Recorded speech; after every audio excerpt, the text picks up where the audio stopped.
Então, boa noite, Dani, boa noite, Eli. Seja bem-vinda, Dani. Obrigada por aceitar estar conosco no Lounge Talks, nesse bate-papo de hoje. E Dani, assim, quando a gente traz o pessoal aqui, a gente gosta de fazer uma provocação, acho que é uma das nossas marcas, né?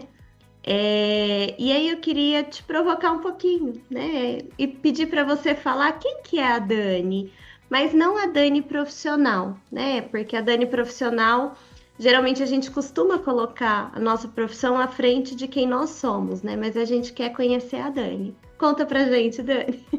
Bacana. Bom, dizer o quanto eu estou feliz por esse convite, por estar aqui com vocês, de poder participar desse projeto tão bacana. E se vocês são tendências, tendência no sentido de vida é a minha história, né? Eu sou uma pessoa, não me considero uma pessoa muito tradicional em vários aspectos, assim, pelos valores que eu carrego na minha história pessoal, que vem sempre junto com a profissional, mas que é uma história que, para poder fazer parte de uma profissional, tem uma história de vida. Eu sempre brinco assim que a maior empresa do mundo é a familiar, e é dela que a gente vem. Eu sou uma pessoa que fui muito amada na minha família. Eu vim de pais, de avós, longevos e pessoas muito interessantes. E eu sempre dizia e digo, se eu não conhecesse meus avós e meus pais, e depois a família que eu construía, eu não gostaria de não ter a oportunidade de conhecê-los, porque eles são pessoas muito interessantes. E eu sou uma pessoa que gosto de gente, sempre gostei. Então, resumindo, eu sou uma pessoa feliz, sou uma pessoa que batalhou muito para estar onde está, não teve uma carreira padrão, muito menos uma vida padrão. Me construiu ao longo de muitos anos, nós falávamos nos bastidores, né? O tempo que a gente leva para construir alguma coisa e é de grão em grão mesmo, que a gente vai maturando. Então, eu sou uma mulher que gosta de gente, respeita todas as diversidades, os tipos de pessoas, aprende com seus erros, gosta de conhecer pessoas, de aprender, de ensinar também, está no meu DNA. E principalmente, meu nome é Daniela, é um nome hebreu, diz que vem da justiça, né?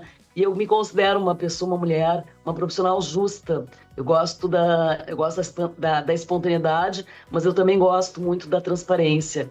Então, esse meu DNA pessoal, ele tem mais valores. Eu sou uma pessoa engraçada, eu sou uma pessoa bastante brincalhona, mas também sou muito séria quando precisa e já fiz muitas coisas na minha vida. Então, hoje, aos quase 60, eu me sinto super satisfeita aí com a minha trajetória e num momento muito feliz, assim, muito realizada. Nossa, Dani, essa foi uma das melhores respostas, diria assim, dentro do Launch Talks, que É quando a mesmo? gente, porque quando a gente às vezes fala, as pessoas se assustam um pouco, porque elas não estão acostumadas a falar sobre elas, né?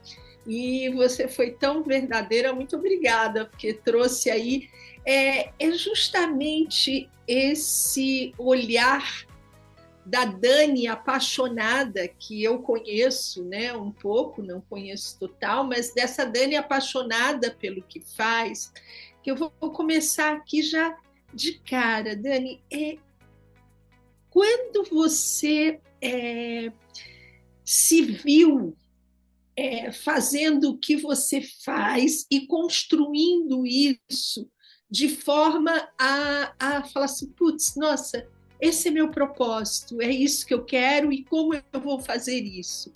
Eu queria que você contasse um pouquinho sobre isso, até a trajetória de o que você faz hoje, que para mim é muito importante, que não é a gente ter uma mídia, mas a gente passar de dentro para fora aquilo que a gente sente. Então, acho que isso é importante. Vamos lá.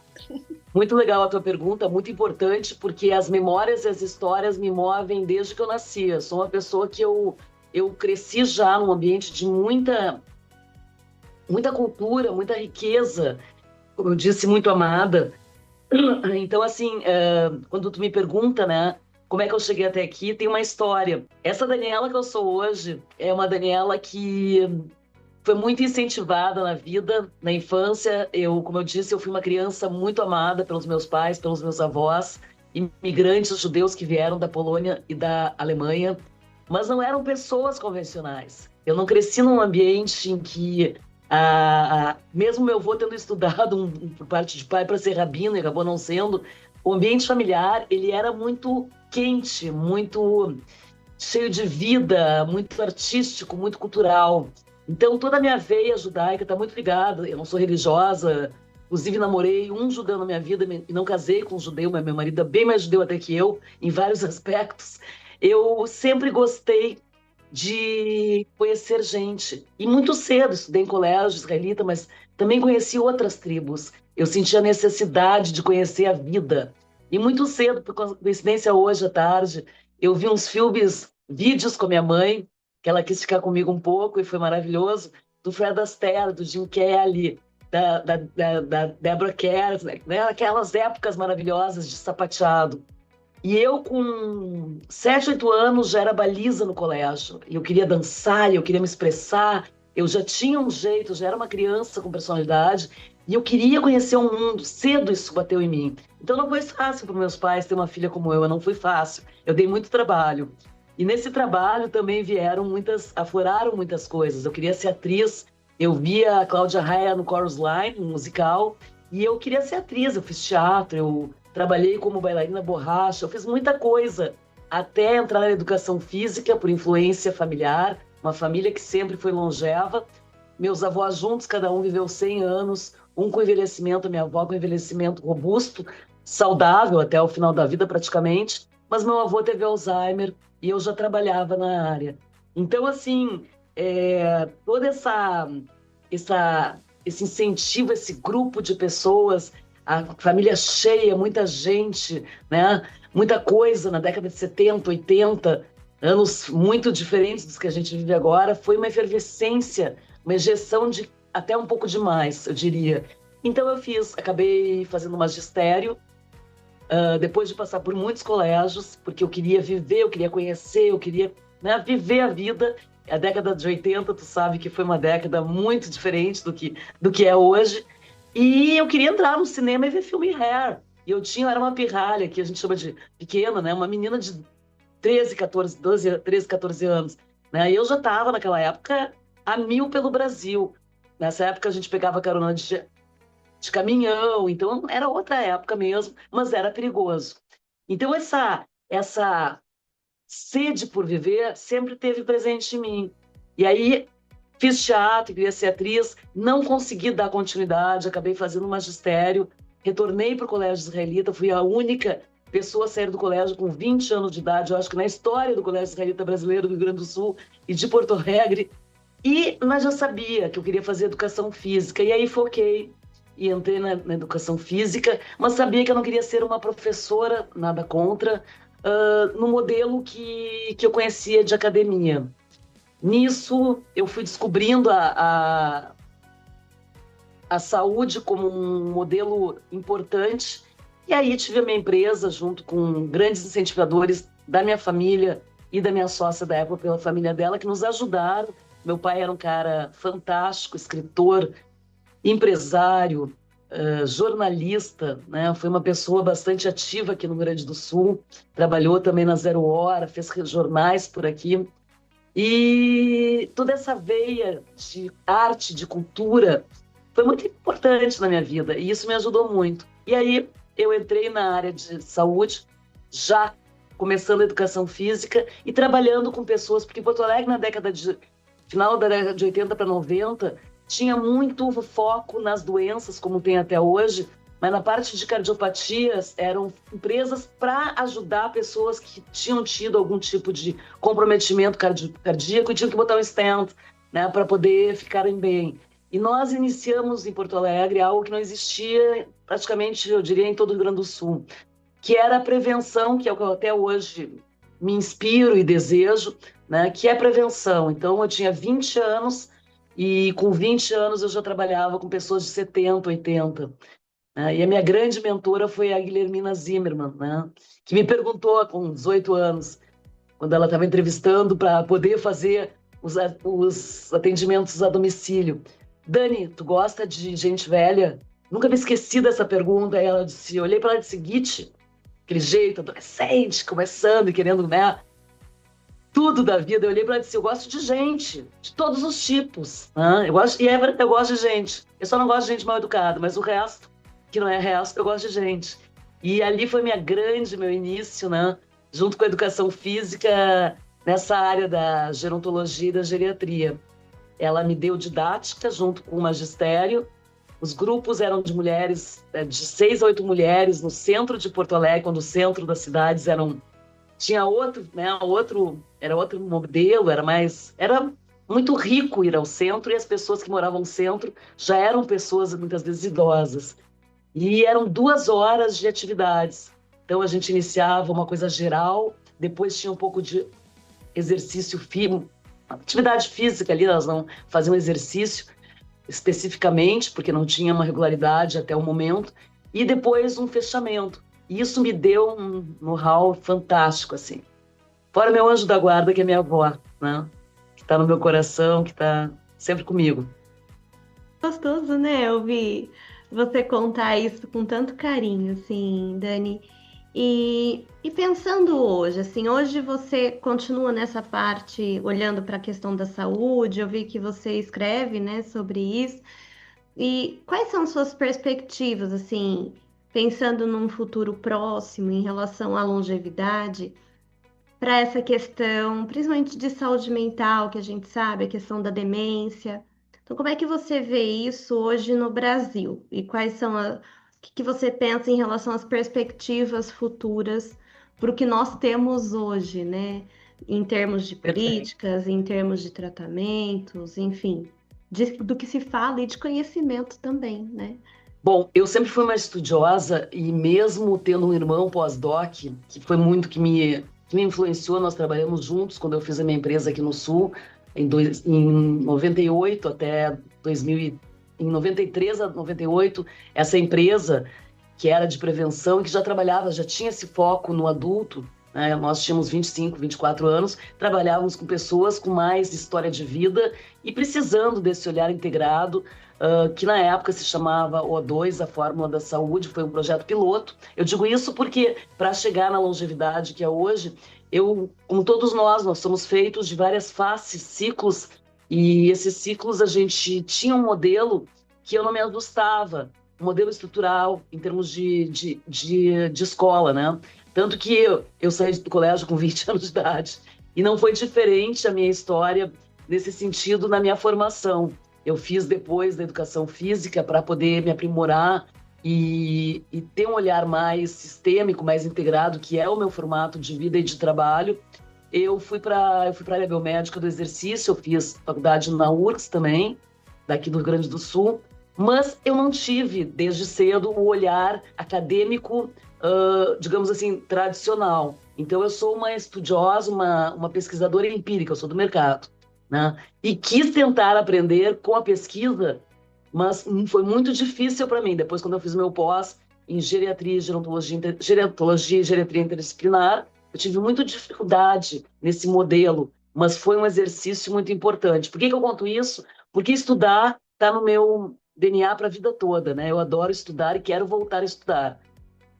E dentro disso, a longevidade como algo a ser tá aí, né, como fatores de risco, enfim, mas não é o que eu mais queria dizer. O que eu mais gostaria de deixar aqui é essas faces que todos nós, a partir dessa minha experiência, e que por muitos, talvez mais de uma década, tenha me impactado, eu não me enquadrava nos modelos profissionais. E deixo aqui para os ouvintes, né, do Longe Talk, a ideia de que a gente não precisa ser estereotipado. A gente, principalmente quando a gente é muito jovem, eu me lembro que eu nunca me senti com 30 anos a Balzaca, nem com 40 ou 50 loba. Eu nunca me senti estereotipada, né? Eu sempre vivia a intensidade dos momentos de acordo com aquilo que estava acontecendo na minha vida pessoal e profissional. Mas eu tive muita dificuldade e desafios para poder fazer esse modelo que hoje eu tenho de negócio, porque eu não me enquadrava em nenhum modelo que já existia. Então, isso levou muitos anos para eu chegar. Hoje, como eu disse, eu estou perto dos 60. Não foi uma trajetória fácil e nem sempre compreendida. pelas exigências do mercado no passado, né, de ser uma profissional que se enquadrava nas evidências, que tinha um modelo único. Isso foi mudando, infelizmente, foi mudando em função de perdas de referências importantes, como a própria universidade, que tinha uma qualidade diferente do que a gente conhece hoje, da família, das igrejas, mas o fato é que nós hoje podemos ter mais de um perfil. E foi nesse sentido que a minha formação e a minha expertise foram sendo construídas, né, baseada nesses modelos que exige estudo, exige ciência e, junto com isso, exige experiência. E quando se fala em experiência, o nome na área é Daniela Stein. Eu tenho muita experiência e tenho também essas formações, o que me dá muito orgulho e muita felicidade, porque quando a gente também é mais jovem, os INTA, os INT, a gente não pensa como é que vai ser no ZENTA. Então tem uma construção a ser desenvolvida e entender um pouquinho de gente, eu acho que eu entendo.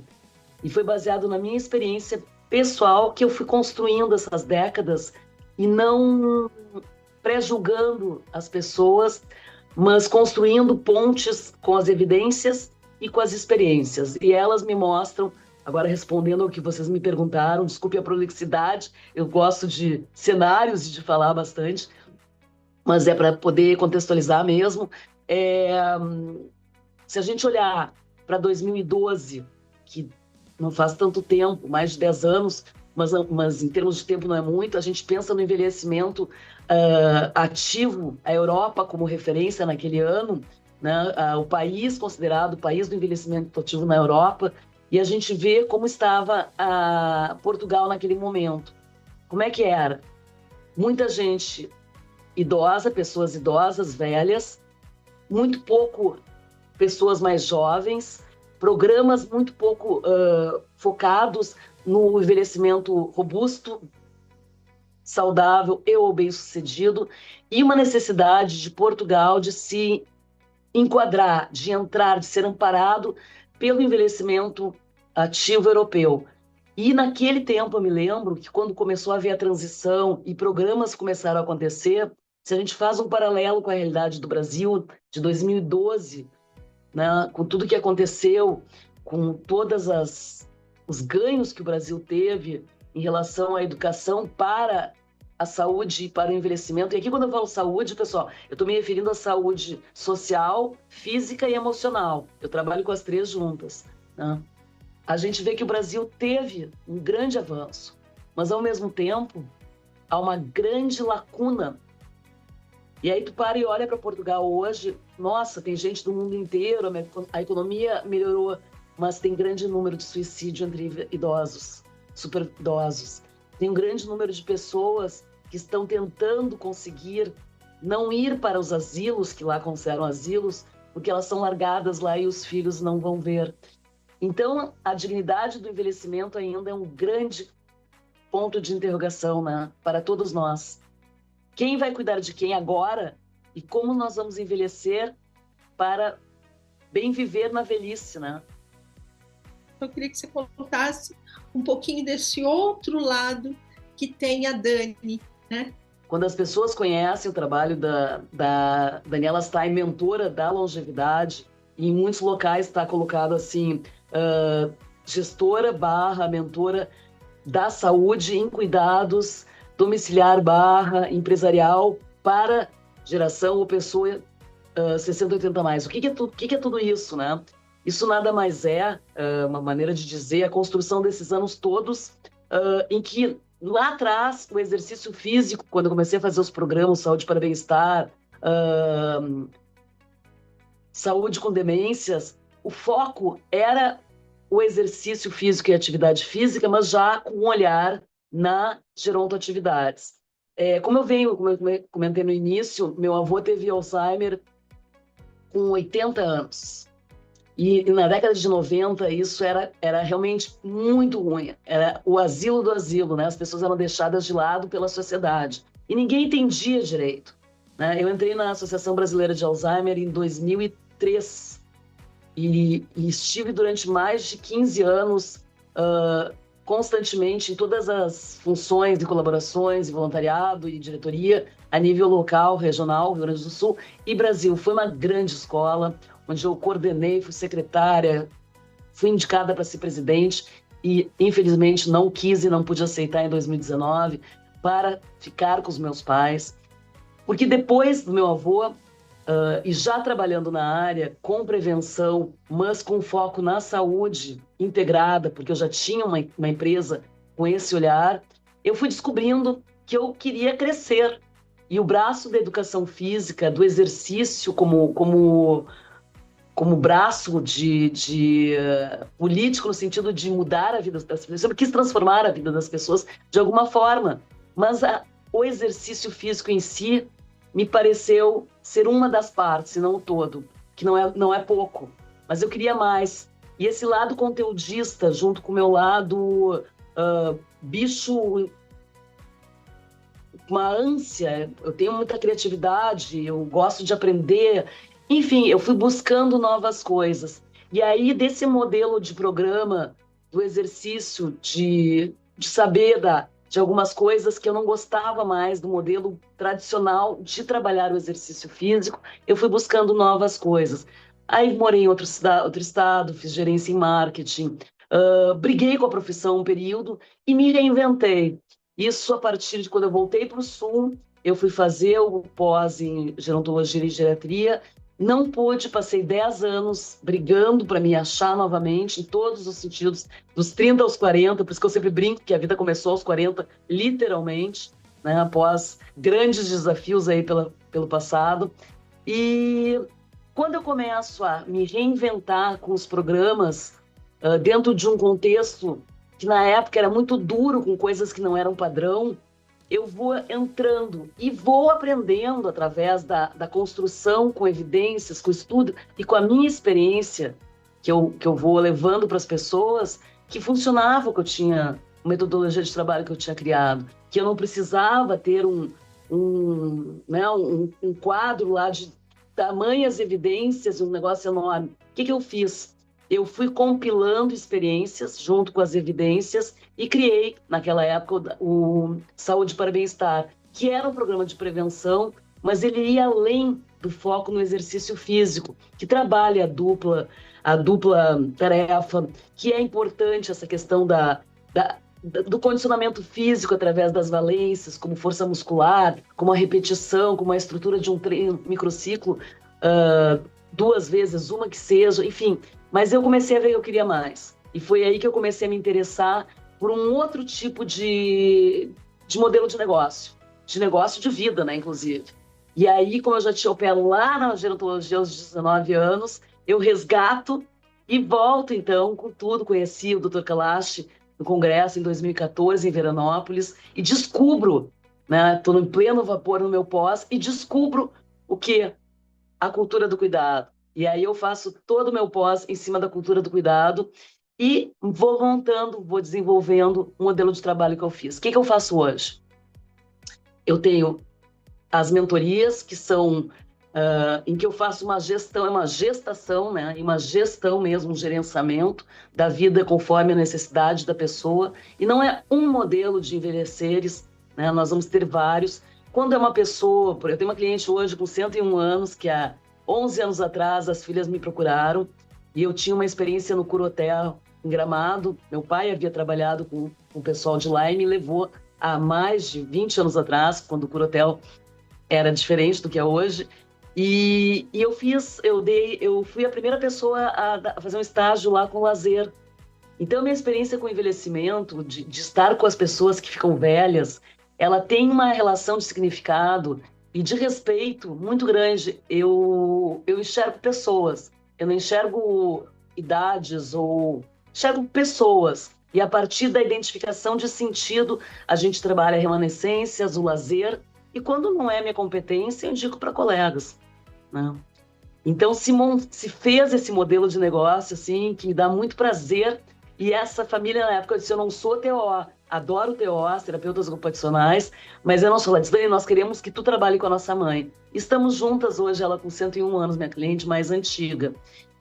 Mas também tem o outro lado, tem o lado do gerenciamento, né, de questões administrativas, que é uma case manager, né, uma gerente de caso, que na Europa, nos Estados Unidos, isso é muito comum. Então, eu abraço famílias, por isso eu fiz na PUC Rio Grande do Sul, há muitos anos atrás, o curso de acompanhante de idosos e de cuidadora profissional remunerada. Cuidadora, hoje em dia se diz remunerada, né? Para intermediar essas famílias e para ajudar, inclusive treinando filhos e também cuidadores familiares profissionais. Não sei se eu consegui dar uma ideia, porque é complexo, mas é muito... funciona. Eu não tenho a pretensão de escalabilizar, pelo menos hoje, né? Ter 300, 50, se tiver daqui a um tempo, quem sabe. Porque esses modelos de trabalho, eles são modelos que exigem, quem trabalha, e vocês sabem disso, seja com conteúdo, seja o que for na área do envelhecimento, principalmente nesse ciclo de 60 a mais. A gente precisa ter tempo para se ouvir, tempo para ter atenção, para observância, tempo para pausa, para respirar, para enxergar a dor do outro e não julgar, para acolher o abraço do homem que já foi um jovem cheio de hormônios e que hoje se sente broxado pela vida e te abraça para sentir o calor do teu peito e não te sentir sexualizada por isso. Tudo isso leva tempo. E essa maturidade para lidar com os dissabores do outro sem se sentir agredida não vem sem ser na prática, né? E os valores que a gente tem. Então, eu me considero muito privilegiada, assim, de fazer o que eu gosto, né? De ter parcerias muito, muito importantes na minha vida e de ter espaços como esse para poder mostrar um pouco quem eu sou. Para mim é mais fácil me mostrar do que ser formal. Por isso que foi tão fácil me apresentar. Porque eu sou uma pessoa de natureza espontânea mesmo, que precisou aprender a ser mais formal. É o oposto, né? Caso. Muito bom, né, Dani? Muito obrigada, adorei. Sigam a Dani no DS Longevidades, que eu acho que é uma oportunidade de ampliar essa visão que ela traz, né? De refletir, de conhecer mais sobre a longevidade, sobre esses diversos olhares. O grupo que ela faz, eu faço parte, é um grupo extremamente rico, é um grupo em que existe troca e aprendizado. Então, eu acho que, Dani, é completo, né? Você está ali na prática ao mesmo tempo que também faz esse papel de disseminação para que todo mundo possa ouvir e outras gerações possam seguir, né? Como diz,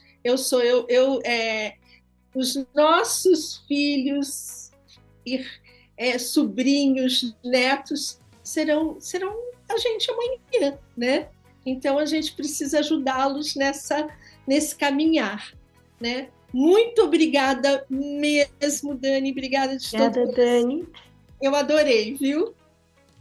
Eu que agradeço e aguardo vocês em 2026 no DS Longevidades.